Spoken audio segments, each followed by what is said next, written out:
1 Samuel 17 ayat 40 sampai dengan ayatnya yang ke-58. Perkelahian Daud dengan Goliat. Lalu Daud mengambil tongkatnya di tangannya. Dipilihnya dari dasar sungai 5 batu yang licin dan ditaruhnya dalam kantung gembala yang dibawanya, yakni tempat batu-batu, sedang umbannya dipegangnya di tangannya. Demikianlah ia mendekati orang Filistin itu. Orang Filistin itu kian dekat menghampiri Daud, dan di depannya orang yang membawa perisannya. Ketika orang Filistin itu menunjukkan pandangnya ke arah Daud serta melihat dia, dihinanya Daud itu karena ia masih muda, kemerah-merahan dan elok parasnya. Orang Filistin itu berkata kepada Daud, "Anjingkah aku? Maka engkau mendatangi aku dengan tongkat."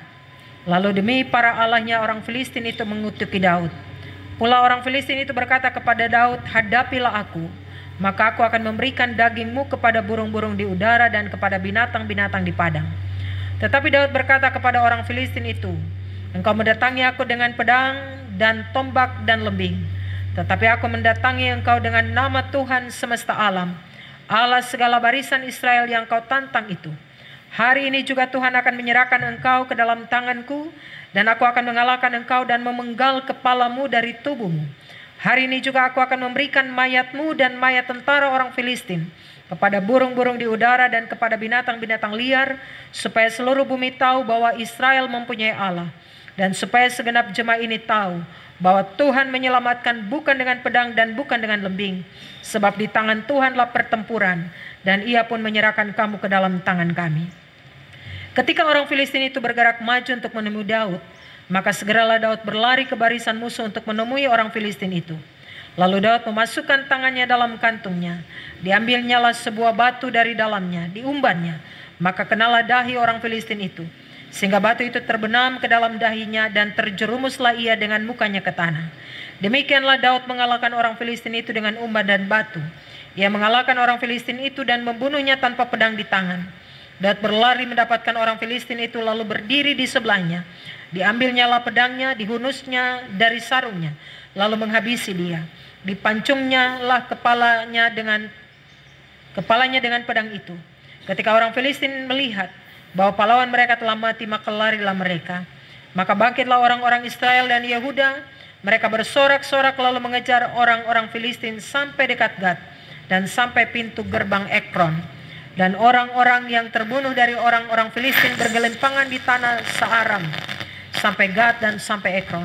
Kemudian pulanglah orang Israel dari perburuan hebat atas orang Filistin, lalu menjara perkemahan mereka.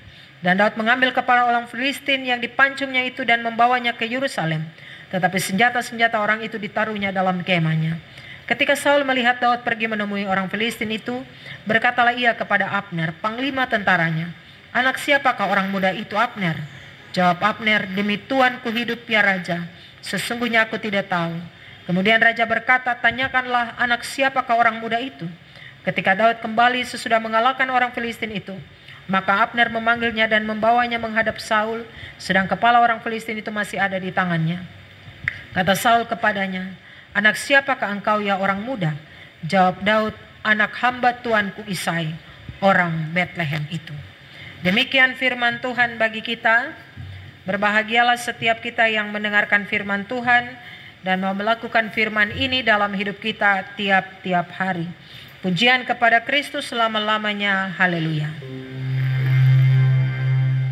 Haleluya. Haleluya.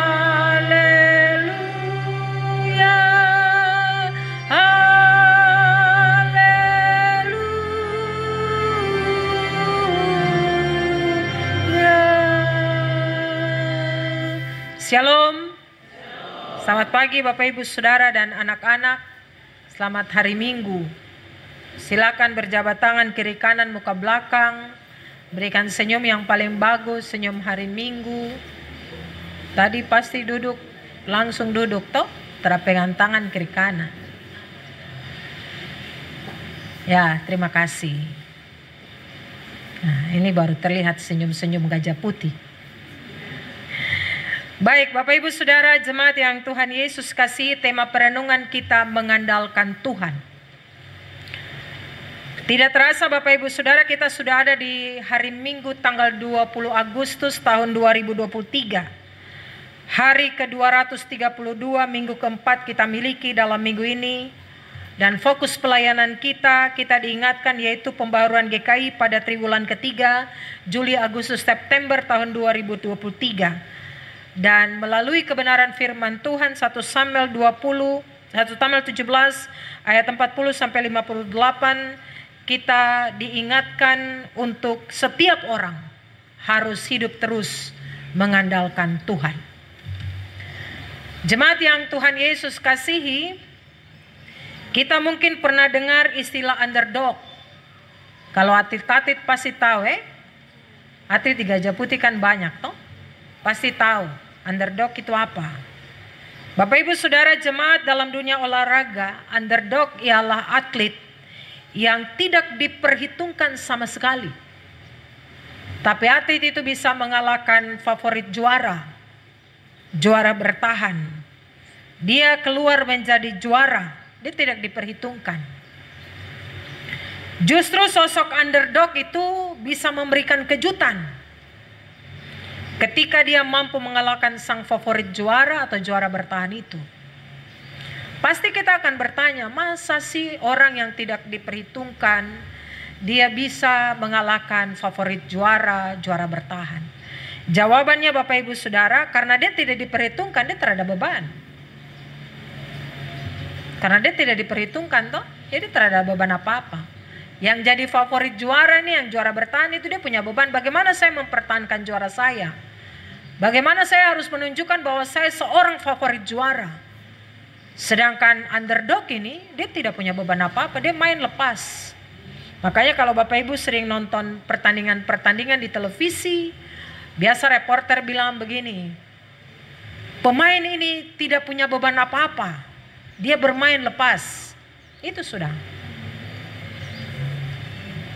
Sebaliknya Bapak Ibu Saudara, sang favorit juara ini, juara bertahan, kadang dia over percaya diri. Sampai dia terhitung di depan dia tuh dia pelawan. Dia meremehkan lawannya. Akibatnya dia teledor, dia tidak waspada, dia tidak hati-hati. Sudah, yang tidak diperhitungkan ini dia bisa menang. Nah, ini yang juga dialami dalam kisah kita. Kisah Daud melawan Goliat. Jemaat yang Tuhan Yesus kasih, saya tahu bahwa kita sudah tahu cerita ini. Daud melawan Goliat ini. Dari kita sekolah minggu sampai hari ini bagian firman Tuhan disampaikan kepada kita. Bapak Ibu Saudara, kita melihat secara bersama bagian pembacaan ini dengan baik. Bahwa pada ayat yang ke-40 dijelaskan di sana. Daud, dia mengambil beberapa batu untuk menjadi senjatanya. Ayat 40.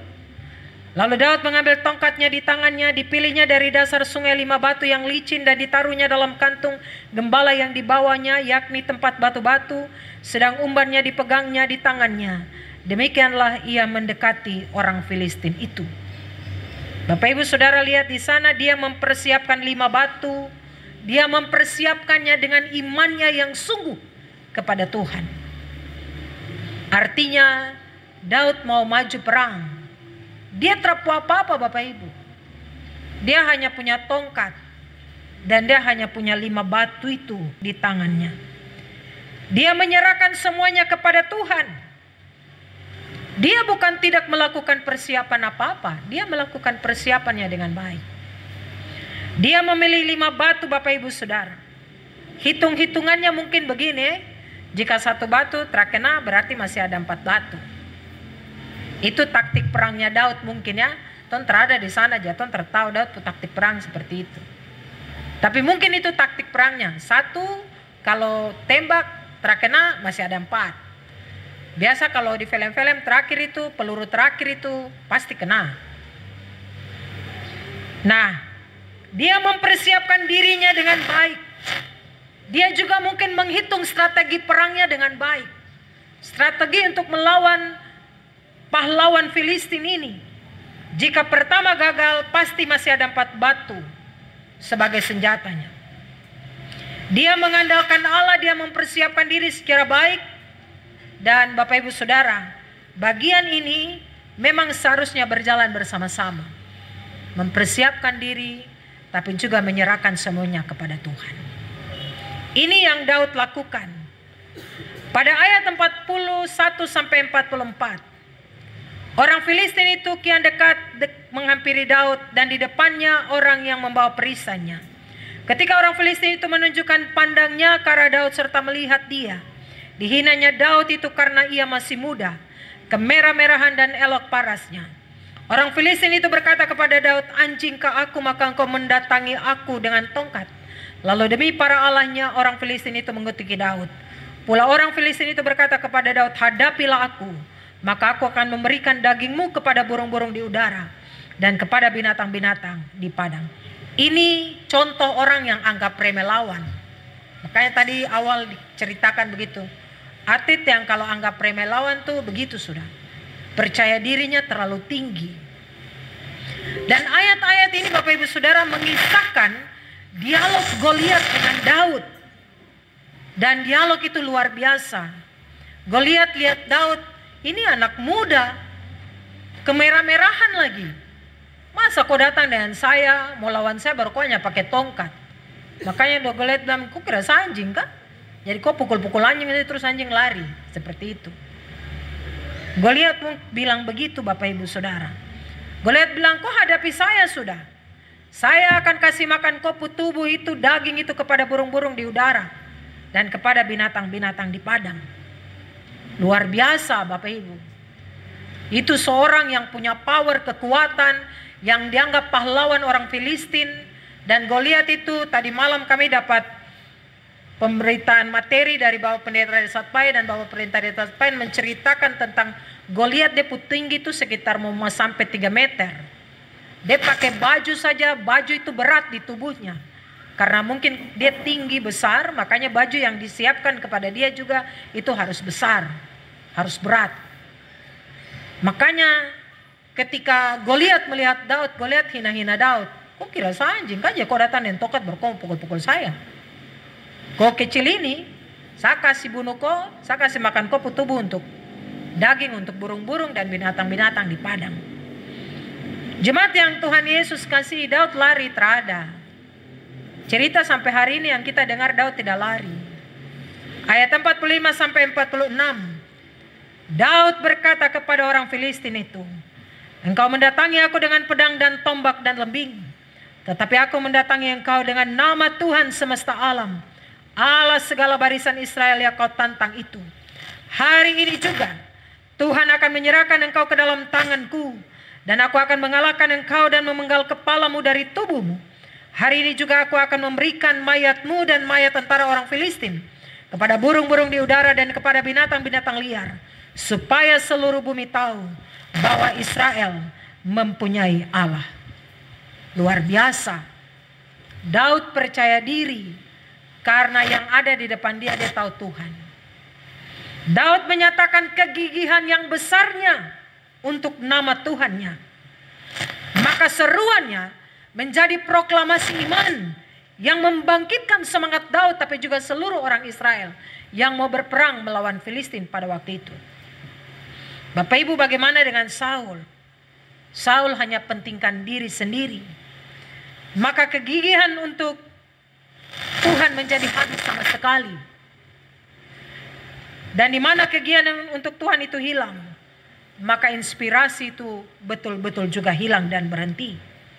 Saul tidak lagi bisa menginspirasi orang-orang Israel. Kegigihan memperjuangkan kesucian Allah dan ketulusan untuk mengasihi umat Tuhan. Itu yang membuat sang raja menjadi agung. Daud tidak memiliki itu lagi. Saul tidak memiliki itu lagi. Bapak Ibu lihat ayat 45 dan 46. Daud bilang, "Kau datangi saya dengan pedang dan tombak dan lembing. Tapi saya datangi engkau dengan nama Tuhan semesta alam." Artinya Daud taruh Tuhan di depan dia untuk lawan orang Filistin ini. Daud tidak mengandalkan kekuatan dan kemampuannya. Kalau hitung-hitungan perang, Pasti Daud itu apa sih? Dia bawa hanya 5 batu dengan apa? Umban itu. Terada arti apa-apa. Ini pasukan banyak punya senjata. Yang datang melawan dia orang besar dengan persenjataan yang lengkap. Daud bilang, kau datang dengan semua. Tapi saya ini datang dengan nama Tuhan semesta alam. Mungkin Daud bilang, kau tadi bilang sapu tubuh mau dijadikan makanan binatang dan burung-burung toh. Tapi dalam nama Tuhan, kau punya badan tubuh itu, orang-orang Filistin punya tubuh itu akan menjadi makanan binatang dan burung-burung. Bapak Ibu, lihat bagaimana seorang Daud percaya diri karena Tuhannya. Ayat 47. Dan supaya segenap jemaah ini tahu bahwa Tuhan menyelamatkan bukan dengan pedang dan bukan dengan lembing, sebab di tangan Tuhanlah pertempuran, dan ia pun menyerahkan kamu ke dalam tangan kami. Ayat 47 menyatakan keagungan karakter Daud. Apa yang dia perjuangkan hanya untuk membuktikan satu hal, Bapak Ibu Saudara. Supaya segenap jemaah tahu bahwa Tuhanlah yang menyelamatkan mereka, bukan dan atau karena senjata manusia. Dia tidak bertarung untuk membuktikan bahwa dia bisa, dia mampu. Dia tidak perlu merasa mengalami pembuktian yang menunjukkan pencapaiannya di mata seluruh umat Tuhan. Tidak. Dia tidak sedang memamerkan kemampuan guna menunjang prestasinya. Tidak, Bapak Ibu Saudara. Kalau orang Filistin tadi, pasti karena dia sudah disebut pahlawan orang Filistin, pasti dia akan menunjukkan siapa itu dia. Dia mau menunjukkan prestasinya di hadapan orang Filistin dan orang-orang Israel. Daud tidak, Bapak Ibu. Ayat 47 bilang, supaya jemaat ini tahu bahwa Tuhan yang menyelamatkan mereka. Bukan pedang, bukan lembing, bukan tongkat, bukan batu yang dia bawa, bukan umban. Tapi karena Tuhan yang menyelamatkan mereka. Ayat 48 sampai 54 menyatakan mengenai Daud yang hanya menginginkan seorang tahu bahwa Tuhanlah yang menolong dia dan menolong jemaah Israel. Itulah kerinduan Daud yang begitu besar, Bapak Ibu Saudara. Tapi kalau orang Filistin tadi, yang besar tadi, pasti dia punya pikiran, kalau saya menang saya pun nama naik. Kalau saya menang saya pun nama besar. Kalau saya menang pasti saya dielu-elukan. Daud tidak. Daud hanya mau bilang, supaya orang Filistin tahu bahwa mereka punya Tuhan. Supaya orang Israel tahu bahwa Tuhanlah yang menolong mereka. Dan itu yang menjadi kerinduan hati dari Daud, Bapak Ibu Saudara. Maka Tuhan menyertai Daud dan orang Israel. Daud maju membunuh orang Filistin itu dengan cara yang sangat tidak biasa dalam dunia peperangan. Bapak Ibu Saudara, Daud membunuh Goliat tanpa pedang di tangan. Daud mengimani bahwa Tuhan yang menyelamatkan, bukan dengan atau karena senjata manusia. Dan dia membuktikannya itu dalam tindakan menaruh Tuhan di depannya. Terhanya bunuh, dia potong orang Filistin itu ke kepala. Karena tadi dia awal bilang kepada orang Filistin itu toh, saya bunuh dan kepalamu akan saya penggal. Luar biasa. Ayat 54 sampai 58. Daud melengkapi kemenangannya dengan membawa kepada Goliat ke Yerusalem untuk menjadikannya kengerian bagi orang-orang Yebus yang menjaga benteng pertahanan Sion. Kemudian bagian ini menjelaskan tentang Saul yang telah melupakan Daud karena mengidap tekanan jiwa dan gangguan pikiran, sehingga tidak terpikirkan olehnya kalau sang pemusiknya ini cukup memiliki keberanian untuk menjadi pahlawan. Jemaat yang Tuhan Yesus kasihi, oleh karena itu seolah-olah belum pernah bertemu sebelumnya, dia bertanya kepada panglima tentaranya Abner, siapakah anak muda itu? Abner juga tidak mengenalnya, tapi dia membawanya kepada Saul dan menjelaskan siapa Daud. Dengan demikian, Daud diperkenalkan kepada istana dengan keuntungan yang jauh lebih besar daripada sebelumnya. Dan di dalam semuanya itu, dia mengakui tangan Allah lah yang telah menolongnya dan memberikannya kemenangan. Jemaat, ada dua hal kita bawa pulang menjadi renungan kita untuk kita lakukan dalam hidup ini. Yang pertama, Daud mengandalkan Tuhan. Bagian ini juga mengingatkan kita, karena Daud mengandalkan Tuhan, Tuhan menyertai dan menolongnya. Hari ini seberapa besar kita mengandalkan Tuhan di dalam hidup kita? Seberapa besar kita mengakui Dia yang menolong kita sampai dengan hari ini? Ataukah masih ada yang bilang, saya sampai hari ini karena saya usaha. Saya sampai hari ini karena saya punya kekuatan dan kemampuan. Bapak Ibu, kalau Tuhan telah kasih sehat dan kuat, Tuhan telah bisa sampai ada hari ini. Karena Tuhan kasih kita kuat dan sehat, kemampuan untuk menjalani seluruh hari-hari hidup kita, maka Dia menyertai dan menolong kita. Kalau Daud mengandalkan Tuhan dan Tuhan menyertai dan menolongnya, bagian pertama, Bapak Ibu andalkan Tuhan dan Tuhan akan menyertai dan menolong kita. Ini faktor penting kemenangan seorang Daud. Sebab percuma memiliki keberanian, percuma memiliki keyakinan yang kokoh, percuma memiliki kemampuan baik, besar dan kecil, tapi kalau tidak mengandalkan Tuhan, tak berarti apa-apa. Kita bisa kuat, kita bisa hebat, kita bisa mampu, kita bisa cakap, kita bisa punya semuanya itu. Tapi kalau kita tidak mengandalkan Tuhan, sia-sia Bapak Ibu. Umur kita terbatas di dunia ini, kekuatan dan kemampuan kita juga terbatas. Tapi kalau kita mengandalkan Tuhan, Tuhan yang akan memberikan kelimpahan itu kepada saya dan Bapak Ibu Saudara. Daud sadar betul, Tuhan tempat satu-satunya berharap, Tuhan tempat satu-satunya untuk memberikan kemenangan itu. Sehingga berulang kali Daud menegaskan bahwa dia sepenuhnya mengandalkan Tuhan. Daud bilang, saya hanya mau memperkenalkan Tuhan kepada orang Filistin. Saya mau orang-orang Israel tahu bahwa sampai hari ini mereka menang karena Tuhan menolong mereka. Itu Bapak Ibu Saudara. Daud memberi hormat, kemuliaan kepada Tuhan. Bagian ini mengingatkan kita, jangan bangga dengan kemampuan diri sendiri. Yeremia 17 ayat yang kelima. Terkutuklah orang yang mengandalkan manusia dan kekuatannya sendiri. Andalkan Tuhan dalam segala perkara. Miliki keberanian yang dari Tuhan Bapak Ibu Saudara. Berpegang pada keyakinan, tidak tergoyahkan oleh apapun. Melatih diri iman kita tiap-tiap waktu. Kembangkan kemampuan yang kita miliki ini, maka kita akan memperoleh kemenangan. Kita akan melakukan perkara-perkara besar bersama-sama dengan Tuhan. Bagian yang kedua yang kita mau bawa pulang. Daud berlatih dan mempersiapkan diri dengan baik. Daud yang maju ke medan pertempuran bukanlah orang yang tidak bisa apa-apa. Daud yang dipakai Tuhan Bapak Ibu Saudara bukanlah orang yang hanya bermalas-malasan kemudian dilawan Tuhan. Melainkan Daud itu mempunyai kemampuan dan dia mengembangkan kemampuan itu. Daud bekerja keras. Dia mempersiapkan dirinya dengan luar biasa baik. Ketika dirinya diragukan oleh Saul, Daud berkata, dia bisa menghadapi beruang dan singa.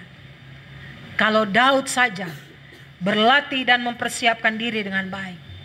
Mungkin hari ini ada banyak orang lain lihat kita tidak bisa apa-apa Bapak Ibu Saudara.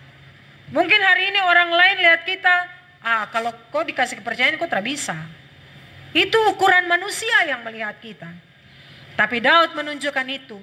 Mengasah kemampuannya dengan baik. Dia menaruh Tuhan untuk mempersiapkan dirinya dengan baik. Dan kemudian Bapak Ibu Saudara, Saul melihat itu.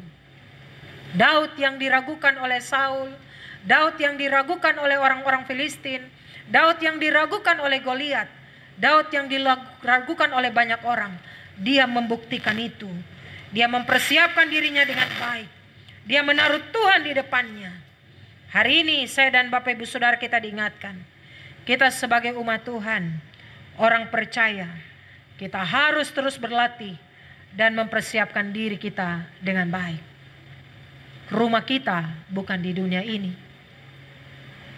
Untuk itu Bapak Ibu Saudara, berlatihlah, melatih iman kita terus menerus, melatih kehidupan kita terus menerus, mempersiapkan diri kita dengan baik, rajin berdoa, melakukan apa yang Tuhan mau, terus mempermuliakan dan meninggikan nama Tuhan, sehingga kita memiliki kesabaran dan kemampuan serta keberanian menjalani kehidupan dengan hanya terus mengandalkan Tuhan. Kalau sampai hari ini mungkin sedikit-sedikit andalkan Tuhan, tapi sedikit-sedikit andalkan kekuatan dan kemampuan kita, jangan setengah-setengah Bapak Ibu. Daud sudah membuktikan ini kepada kita. Kalau mau totalitas mengandalkan Tuhan, mau berlatih terus bersama-sama dengan Tuhan, mau mempersiapkan diri bersama-sama dengan Tuhan secara baik, maka buahnya Dia akan menyertai dan menolong kita. Itu syaratnya Bapak Ibu, terada syarat lain. Kalau mau bergaul dengan Tuhan, mengandalkan Tuhan, mempersiapkan diri baik dengan Tuhan, berlatih baik dengan Tuhan, maka buahnya Dia akan menyertai dan menolong kita. Sebesar apapun tantangan di depan kita, kita mampu melewatinya karena Dia Allah ada di depan kita. Samping kiri kanan, bahkan Dia ada di belakang kita untuk menjaga dan membawa kita sebagai pemenang-pemenangnya. Tema bilang mengandalkan Tuhan. Hari ini sejauh mana saya dan Bapak Ibu Saudara benar-benar mengandalkan Tuhan? Masing-masing orang bertanya, menjawabnya dalam kehidupannya setiap waktu. Tuhan memberkati firman-Nya. Tuhan menolong kita semua. Amin.